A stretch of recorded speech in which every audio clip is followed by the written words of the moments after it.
guys, my name is Tanya and welcome back to my channel Project Podium. Disclaimer, I have just lost my mic and I've ordered for a new one, but please do bear with me because this video is honestly very important.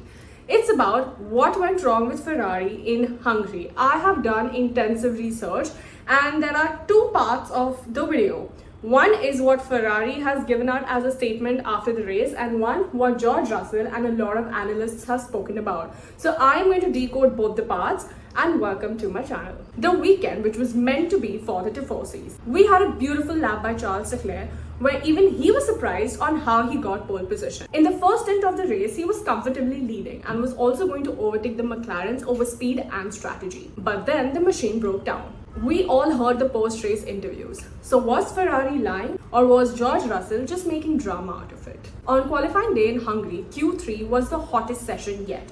Think about the top 10 in 563 thousandths of a second, the smallest in history of Formula 1. The top 6 are within a tenth and a half. So on Sunday, the race starts and Charles Leclerc is decently ahead, but around lap 20, Piastri undercuts Charles. However, Charles makes the most of his medium tires and Piastri's undercut fails. And then we have the papaya and Ferrari sandwich. Charles goes in for a second stop, which basically was the correct strategy because he would never be able to chase Lando, who was in a fresh set of tires in that rocket ship. Charles comes out of the second pit and all of us are hopeful that he will try to chase Lando. But suddenly, the Ferrari starts losing a second and a half per lap.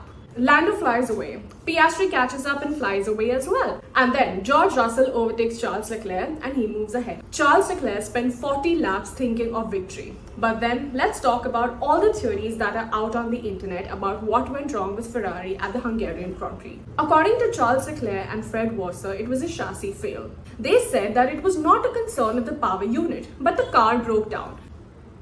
Cool. Now moving on to the better story, the part that I love the most. During post-race interviews and commentary as well, a lot of people spoke about tire pressure being linked to plank wear.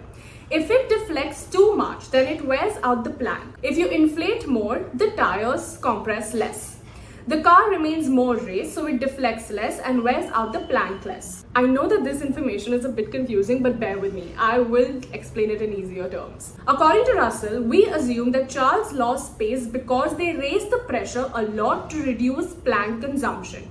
He also mentioned that if Charles is talking about chassis failure on TV, he is lying because he does not want to get disqualified. Charles' car was inspected post-race and everything was fine. Let's decode these two versions then. It comes down to pressure and fuel. Let's start with fuel. You cannot lose 2 laps per second to save fuel unless you have loaded 50 liters less. Charles was pushing on the straight where Aston passed him, so it can't be the fuel.